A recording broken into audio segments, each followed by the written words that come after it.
G'day and kia ora rugby fans. This is That Rugby podcast, hosted by the Sports Booth. I'm your Kiwi half of this podcast, Luke, who enjoys a full trophy cabinet, running rugby, and whenever the Bledisloe comes around. With me is the Aussie mate, Hughesy, who loved Eddie Jones and now despises him, is used to being let down, and can't actually remember what it's like to see a Bledisloe win. Tune in for 30 minutes of no-nonsense rugby chat, a bit of Trans-Tasman banter, and maybe a few laughs, if you're lucky. Get yourself set and engaged as we kick off That Rugby podcast.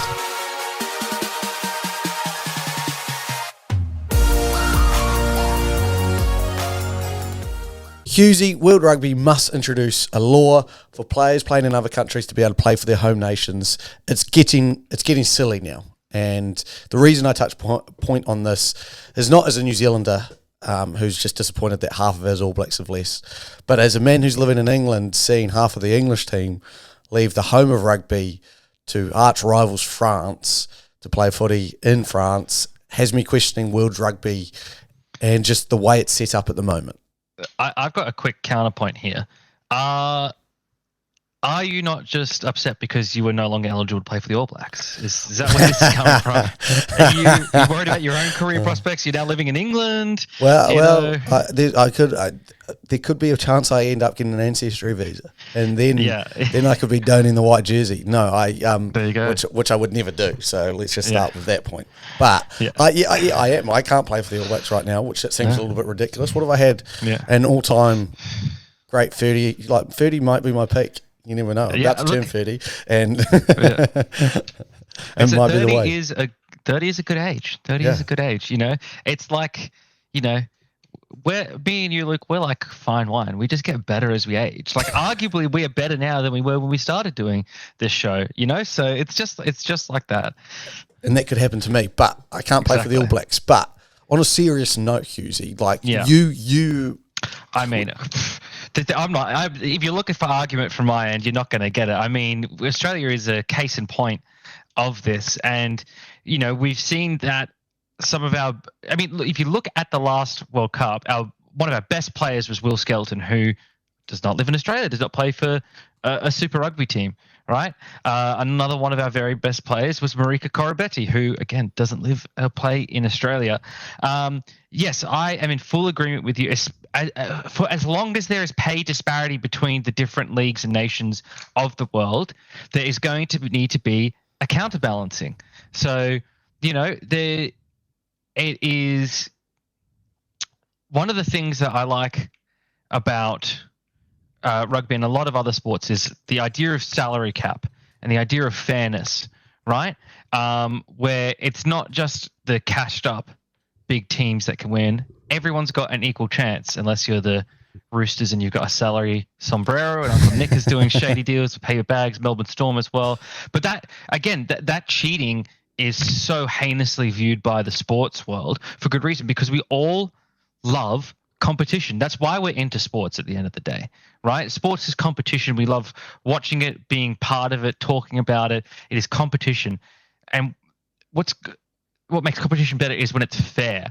When, there's always going to be advantage and disadvantage, but when you level the playing field so much that you have to not only have the talent, but you have to have the smarts to overcome your disadvantages and play to your advantages, strengths. So when you have a situation like what we've got in World Rugby, where France and Japan are the two cashed up rugby nations, and that's where the talent is going, because they need to, they sacrifice in their bodies, they want to be compensated for it. And I have no issue with the players doing that, right? That is absolutely within their right, and you would be silly to discourage them for doing that, particularly given some of the long-term injuries we've seen from rugby and other contact sports, right? You need to support yourself, you need to support your family, you want to give them a life of comfort. Often these people as well have got several family members they're supporting, both immediate and extended. Some of them, like we know with a lot of Fijian heritage players or Polynesian heritage players, they've got families back in other countries like Fiji, Tonga, Samoa. They're supporting and helping to bring to some of these other countries as well. And all of that costs money, right? And they have the opportunity to do that and to make a better life for themselves and for their family. And that's a great thing that rugby does, is help them achieve those dreams. The counter balance to it is that they should still be allowed to pay for their nation, right? If France and Japan are attracting all this talent that's going away from these other countries, those countries are not going to be able to field as strong a national team as possible, which is disappointing. And that doesn't benefit anyone when it comes to World Cup time, when it comes to international competition time. Like, we want to see the best teams, the best players out there on the field, right? And that's what it should be. So yes, I am in full agreement that World Rugby should introduce a law to allow players playing in other countries to play for their home nation. Now, the specifics of it, that's where I think we get into contention. Yes. Yeah. What I'm assuming you're about to say you'd put a limit or a cap note onto it. Is that correct? I think you would. I'm torn here because I'm sort of 50-50 on it. I think, though, it has to be consistent whatever you decide to do. I think it can't be one rule for one country and a different rule for a different country. I think every nation needs to be bound by the same rules. Now, I think you could do something where the cap is. Now, last time we had this discussion, I suggested a cap of 6 players. I actually think it should be more than that now. I think, you've got a 23-man squad essentially, with 30 extended squad, let's say. I think that it should be 10 or 11 could be from another nation. So that's half of your 23-man squad. More than half of that has to be residing in your home nation. That way, there is still a bit of a preference given, maybe, to some of the players playing the home nation. I guess what it is that at that point, all of your superstars that are playing overseas, you're going to bring into your squad. You're going to have plenty of spots to bring them into the squad, right? But let's say then you're tossing up between, say, like a backup lock, one of whom plays in France, one of whom plays in Australia. You probably lean more towards the Australian-based player in that instance. Not wanting superstars, but a depth piece, right? And in that way, that depth piece gets valuable exposure to international level, valuable exposure to the highest level of play, and they can develop and bring those skills back into the home competition. So that's my argument for a cap. I think it should be far more than the 3 that Australia currently has set, or the absolute zero tolerance that other nations have. I don't know if I'd go limitless cap, though. I'm going to argue that point right now. And my ideology has changed over time. Like 5 years ago would have been like, New Zealand cannot allow international players to play rugby. The players started leaving. And then, well, we get this every World Cup. But this one hurt even more. But now I look at it and I go, I'm seeing Super Rugby, especially 2 players, I think I made a post recently, who lead statistical categories who had played for Super Rugby teams over in the URC, are leading the Champions Cups with Josh Mackay for Glasgow leading, and I've forgotten his name for Munster, but if I remember it, I'll shout out. Both of them had played for the Super Rugby teams, and then I've gone overseas. And my thing is, it's going to take a brave coach to select them over someone who's in Super Rugby currently. Like, you've got to be a brave coach to select someone completely new. So my thinking is, even if you had a cap or didn't have a cap, like, only the superstars are going to come back. And there's also that argument of, they should have 50, games for that country. Like the Will Guinea had to play 60 or whatever it was with the Kiddo law for Australia, or like 5 years of service. And I just think you're going to be a brave coach selecting someone to debut who plays for a France or something like that. It'll happen, and eventually, and we see like teams like Fiji, like you said, who have to do it. Like, if a player's gunning it over in France, they're going to select them. But for an All Black, it just feels like the natural progression still will be Super Rugby, All Blacks, get your name up in the lights, you're an All Black, sign the big deal. So I don't see why there's a point to even hold a cap, because allow those players to go, and if they go, they're already risking their opportunity at a black jersey. You're not saying it's not a thing, but I just think you look at someone like Nick White, Dave Porticki, who went overseas, came back as better rugby players, and then get selected. Like, I just feel like actually being in and around the home teams or the Super Rugby teams or teams in your country. If you think about England, Owen Farrell still would get selected. Henry Ardell will questions will still be up in the air because you've got local wingers putting their hands up. He hasn't proven himself on the England stage. Things like that, I go, there's still this, I think there will still be, for a long time, this, what league are they playing in? And I think you look at English football and how many of them don't play in the Premier League. It's a big selection to not select someone playing in the Premier League. Now, that's obviously the Premier League, the number one league. But, yeah, I just think you open it up because I don't think there'll be that big of an issue. I think coaches will be reluctant to select a debutant from overseas unless they're setting the world alight. Yeah, I get what you're saying. And look, maybe my cap number is so large that it would really make a little difference. I think you just have to think about it though, that you're sort of thinking it from a New Zealand perspective, I guess, like where Super Rugby is a bright lights stage for New Zealand rugby. Like it matters in New Zealand more than it matters in Australia, I think.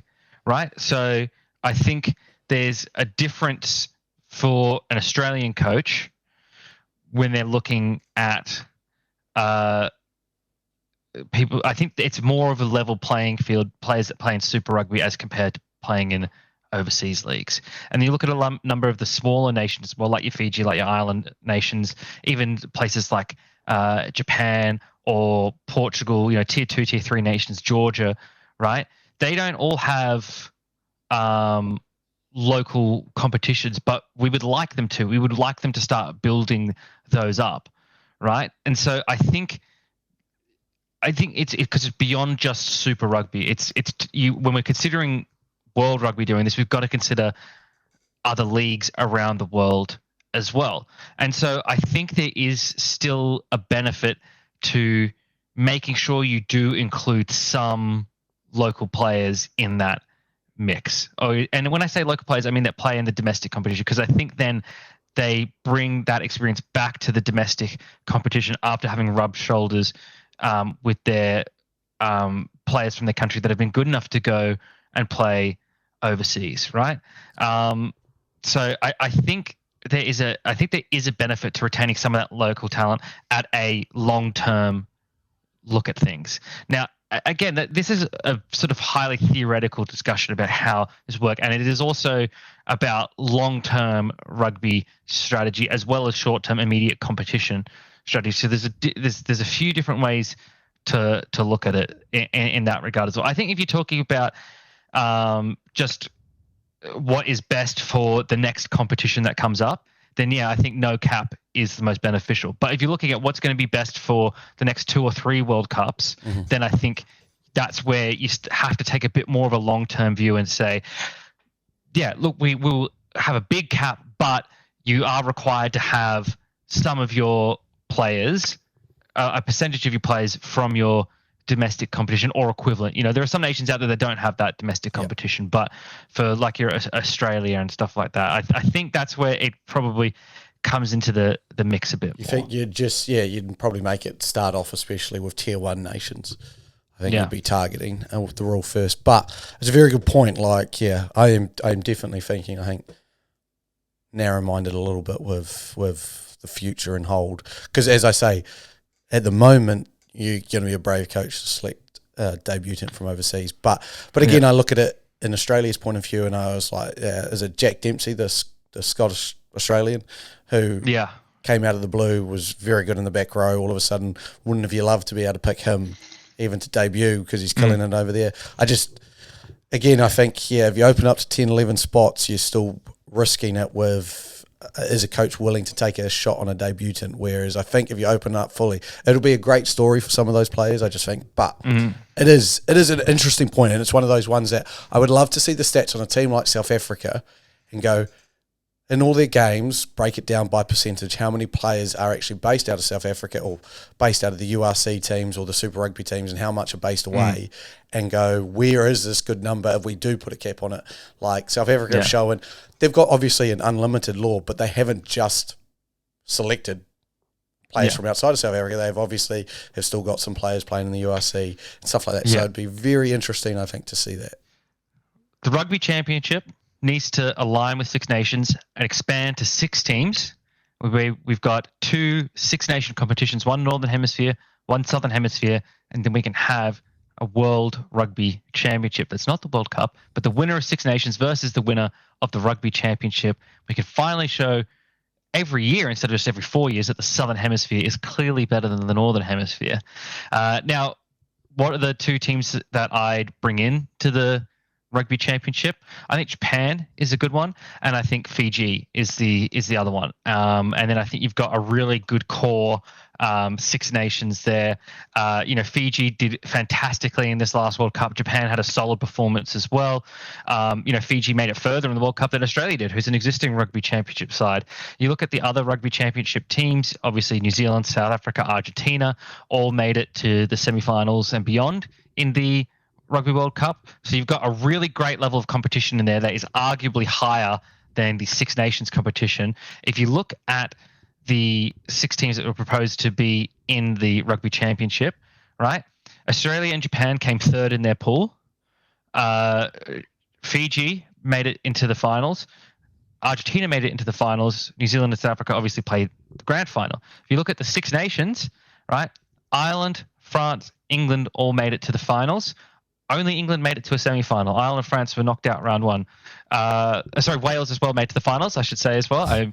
I almost in my trauma forgot that. So 4 of their teams made the finals. The same as with the Southern Hemisphere 6 teams. 2 teams did not make it into the finals, those being Scotland and Italy. So there's parity there in terms of international rugby achievement between these teams.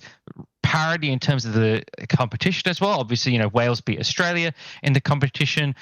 France and Ireland had victories and losses against New Zealand and South Africa.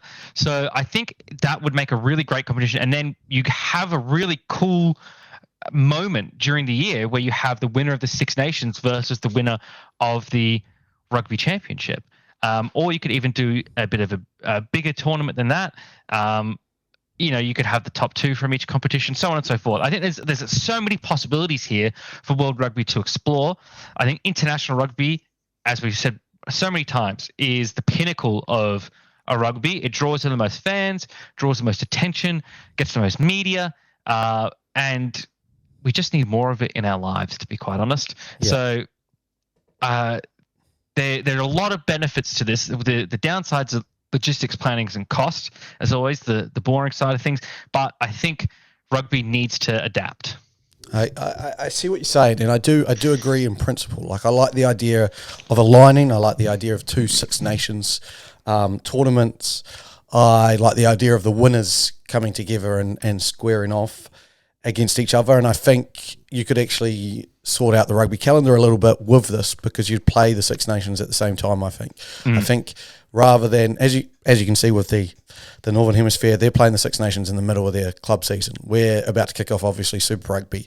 I think it would be a really cool way to build into Super Rugby with a Six Nations international, with some of those players missing Super Rugby, so you get some real depth at the start of the season, and then those players come back for Super Rugby. Now, the argument I have is a newfound Englishman, as I live in England now, is Six Nations is the biggest competition in the Northern Hemisphere.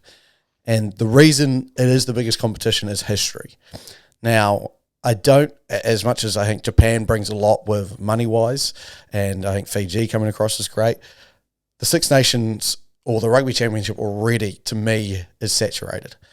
And I would just about argue to the point, and I hate having to do this because I love Argentina, but I'd argue the point that the best rugby we were seeing from the Southern Hemisphere or the biggest tournament you could argue was a bigger tournament than the Six Nations was the Tri-Nations. When we had the 3 teams that have a lot of history against each other, that dislike each other a lot, that are wanting to go out there and absolutely tear each other apart, are those New Zealand, Australia, South Africa. And I go, comparison to what you've got in Six Nations, where I think it's pretty much the same minus Italy. Like, those 5 nations hate each other and are good enough to tear each other apart. I don't want to saturate the competition even more. Like, Argentina, as good as they've been the past few years, came in and struggled. And yes, I want to grow the game, and I get it. But you could bring out a subsidiary Six Nations with teams. So you'd go Japan, Fiji, Argentina, Tonga, Samoa, someone else in there. And I go, that's probably just about a better argument to have and have your premier competition. Now, I know it's not growing the game, and I can see that argument. I can definitely see that argument. But for the history and for building on what I'm seeing from the Six Nations at least is sometimes you grow too much and you lose part of what you were. And the identity of the Tri-Nations has been lost. Like, in my opinion, why do we change from the Tri-Nations to the Rugby Championship? It should have been the Four Nations, if you can ask me. Stuff like that. I think... I actually agree that it probably should have stuck with the Tri-Nations, but I think, it's very hard to put the jack back in the box once the handle's been turned, So now that you've got Argentina in, I don't think you can take it back out without severely pissing off Argentina and Argentinian rugby. I think they have more than earned their right to stay in the Rugby Championship. They have put up results. They haven't won, but they've put up results against those teams. They made it interesting. They've played spoiler. They've had a good role in there. And I think I really like your point about history, but history changes. History is built as well, right? You have to go through periods of shit, quite honestly, to then come into a good to build that history. Like Argentina in the Rugby Championship is still relatively new as part of that competition. You have to build up the law. You have to build up the rivalries. That rivalries don't just happen. They don't just spring up, right? I mean, you have that subsidiary competition, right? What are the rivalries going to be in that subsidiary competition? Like the Islander rivalry, maybe a little bit, but again, you still have to build up those storylines, build up those rivalries. For me, I think it is. You even said it yourself within the Six Nations. It's like the Five Nations plus Italy, right? And that's, and in time, Italy will grow in and be part of those rivalries as well. Although I can guarantee that they hate the English, and I'm sure they hate the French as well, just because everyone hates the French, right? Yeah. So I think you have something similar in the Rugby Championship. Like Australia, New Zealand, South Africa all hate each other, but I think Argentina has got a strong dislike for New Zealand and Australia as well. I'm not sure what their opinion is on South Africans, but we saw the emotion of Pablo Matera when they beat New Zealand in New Zealand, right? Like that was. For him, that was such a huge moment because he's been there, he's played there, he's heard everything, I'm sure, from the crowds there and things like that. And then to go into your backyard and to win there, that was an emotional moment and a really big rugby storyline. And I think that would be the same with including Japan and Fiji in the competition. At the start, it's going to be rough, right? It's going to require some great. You look at the Fijian Dura and Moana Pacifica, right? It's been rough for Moana Pacifica. The Dura have had some great storylines and they made the finals. Right? I think you just have to, at some point, growth needs to be part of your strategy, and you need to be willing to swallow the lumps that come with that, the growing pains. And I think greater alignment between Northern and Southern Hemisphere will only benefit the game. And I think we see that in soccer a bit as well, where they're all fairly aligned, the different leagues. And I think that's what we've got to come to, is we've got to come together as world rugby, but also still hate each other's guts when we're on the field. But that's what rugby is, though. Rugby is you get on the field, you beat the crap out of each other, and then go have a beer with each other afterwards, right? It's on the field. It's one of the greatest things about rugby. There's none of this American football, filming yourself in the locker room, trash talking, dancing around, making fun of the other team and whatnot, right? You get in there, you play the game hard on the field, have a fight if you need to, and then off the field, you hug the other guy, have a beer. And I think that's what we need to look at from the administration side of things as well, is we want to have the rivalries, we want to have the dislike and things like that, but we want to be all running on the same track because we're all heading towards the same goal.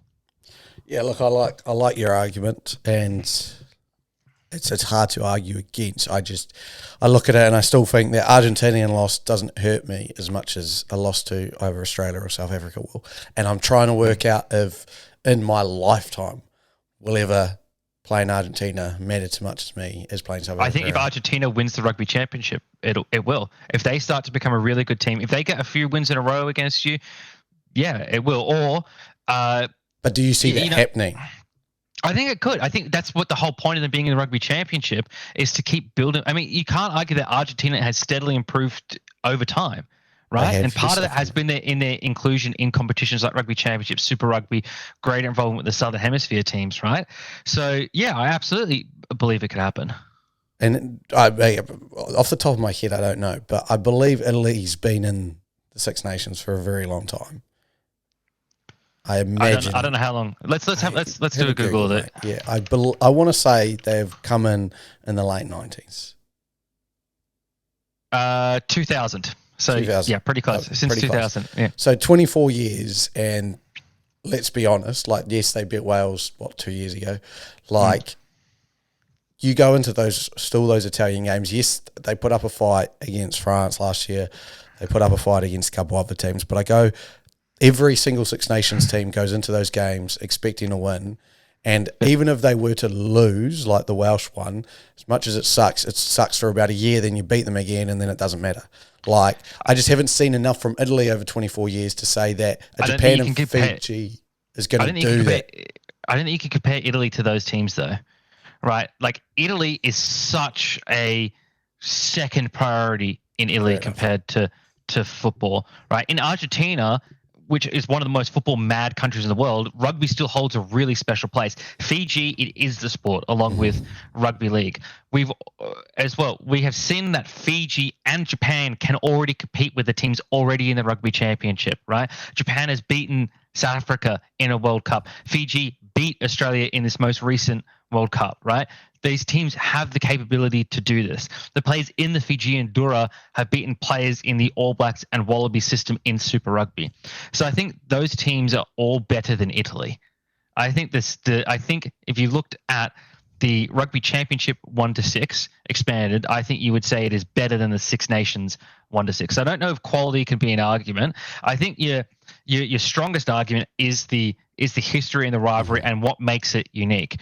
I think because Tri Nations has been done away with and we've gone to the Rugby Championship, you're never ever going to be able to recapture that. You're never going to be able to go back to the Tri Nations, which sucks because I love the Tri Nations. Just take me back to the Tri Nations of Super Rugby, Super 12, and I'd be a happy man.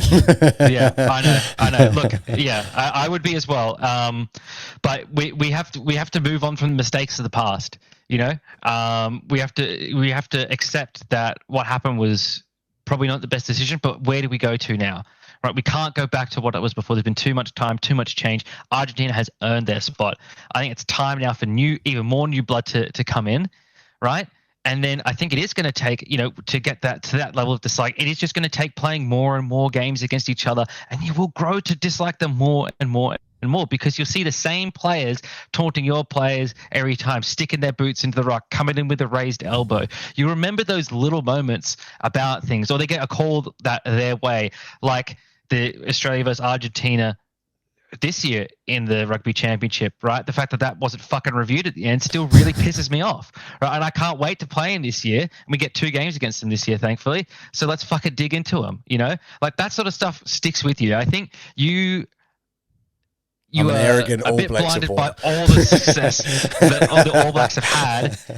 Whereas you need to get down on the suffering level. I think that's different in Six Nations as well. Like, Six Nations, they all can topsy-turvy. It's a more equal competition than what we've necessarily got in, like, the Rugby Championship, or if we expanded it. The game of rugby is struggling a little bit with, I guess, a personality crisis, Husey. And I say that because I just don't think we have enough characters in the game at the moment. And I think the media wraps himself around that. And you can see it with a player like Owen Farrell, especially, I think, who's a talented player, but is very cut and dry. Like, that is who Owen Farrell is. He can't show much personality, and if he does, he seems to get judged for it as well. So I've watched pretty much all of Full Contact, the new doco on Netflix of the Six Nations from last year. Now, I do want to just kind of put a point there that I think because it was a Rugby World Cup year, there was a lot of players in a very serious mode.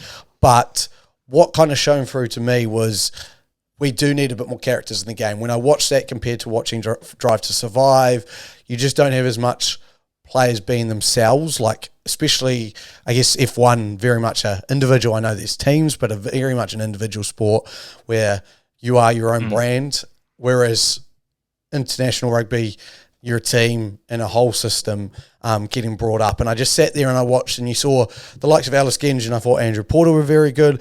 But then you get coaches like Gatland who, for the lack of a better word, are a bit like a wet towel, and can't show much emotion anyway, and then go on like that. And it just to me was like, it didn't quite capture me the way the F1 did, and it's not going to capture audiences like that. Yeah. Because honestly, if you can even remember who's the last great character you can remember in rugby, because I've got one on the tip of my tongue. God, that is the honey badger, I guess. Exactly the one I was thinking. Like the only one who you can really say stands out and goes, like that was a character. Joe Wheeler, who has moved into New Zealand kind of sports media now, was a bit of a character in Highlanders rugby, and Highlanders always seem to have a good couple of characters in their team. But I just sit here and I go, we just don't have enough of those characters to build excitement. You want to sit there and watch a docu like that and support someone. And now we've got this Australian one from the Rugby World Cup that's coming out that I'll be interested to see how players are like. What are your thoughts on that, Husey? You've got the building blocks in the Australian one, particularly with Taniela Tupou. He's got the ability to be a character, and like he did those ads a few years ago for the Wallabies, like promoting the upcoming Rugby Championship and the England tour, which was really good. He went and did the whole high tea thing, and I thought it was really funny. So there's opportunities for characters. Nick White is a character, but he's a halfback. All the halfbacks are, in their own minds, the funniest guys in the world.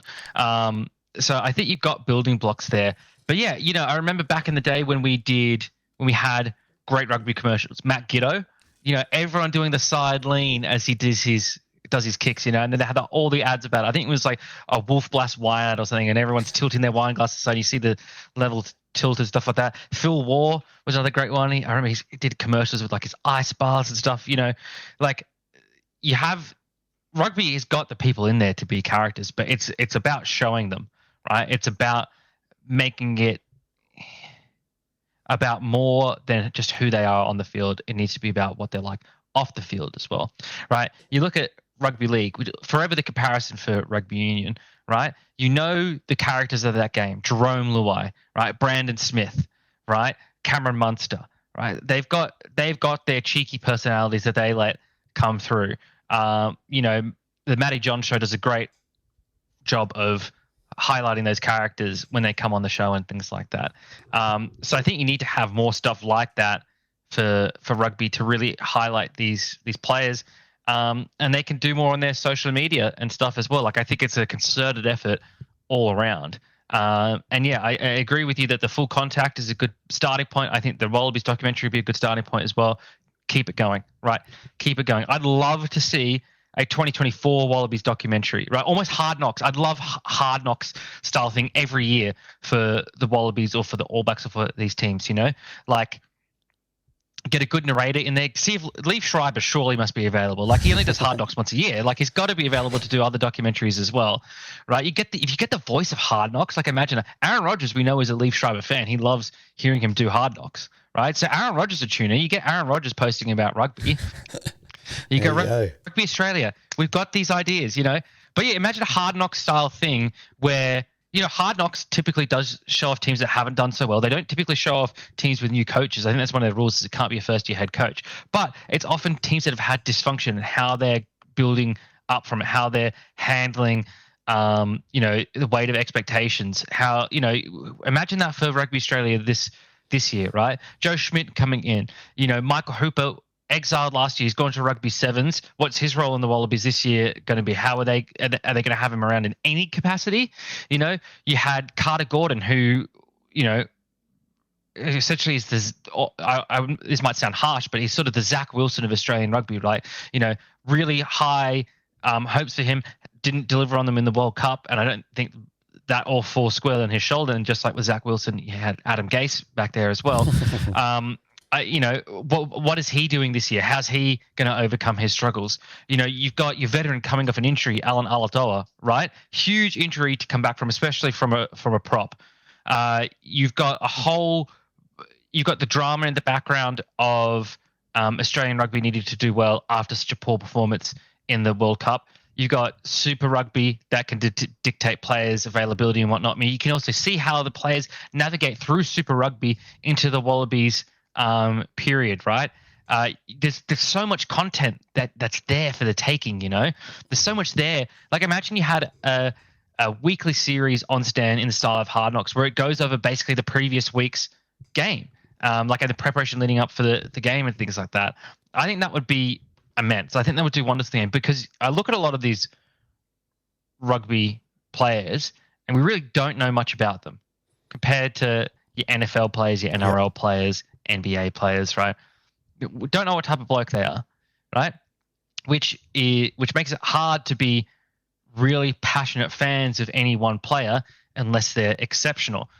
Me with Michael Hooper, you with Artie Savia, right? It makes it hard to form attachments to these players except for what they do on the field. But that's not what fans always want. They want to form attachments to these players off the field. Charlie Gamble 2 years ago, when he sort of burst on the scene on the field, but he was also quite a personality as well with the mustache, right? And he was active on social media and stuff like that. He played into it, right? This is what we need more of. It's a good starting point, but we need more than that. We need to see these players not just as players, but as people as well. And that's what will get fans really invested in them. Yeah, no, I couldn't agree more. I think a yearly Hard Knock series on one of the international teams would be fantastic. And I think you'll see more and more, as you said, like the Six Nations with this. Like, I would love to see the Rugby Championship or even a Super Rugby doco series like this on a team, and specifically looking at things like that. And I think you could do it so well, and you could allow these personalities to come up. And I have to be honest, it's hard because I know the All Blacks do this no dickheads approach, and sometimes being a character makes you out to look like a dickhead when you're not a dickhead. But as much as the All Blacks do that for success, and I get that, there also has to be some fun in rugby. The reason everyone plays and watches rugby is for enjoyment, and sometimes you do need, as much as you can't be a complete and utter dickhead, you do need a little bit of dickhead into you to have a bit of fun. And like Taniela Tupou doing those ads is not him being a dickhead, but you know what I mean? Like it's just having fun, like enjoying it. Yeah. And it's like we need that, and I'm highly critical of the All Blacks because they just, I don't know what they do, but as soon as you step into that All Blacks team, it's like they just go and zap their personality from you. They've got some machine where they go, yep, you're now an All Black, you're wearing the black jersey, you're now just an All Black, that's all you have. And you've seen it like Rieko Ioane, to me, is a massive personality. He is a Jerome Luai of the All Blacks. Like, he has sat there and on the field has told Welsh pricks that they're never going to beat the All Blacks. He's done lots of things like that. Absolutely loves talking smack, and it doesn't get highlighted that much because they've definitely told him to wing back on it and just focus on his rugby. And it's like, as much as you want that, I want to see Rieko show that he's the best and tell everyone he's the best.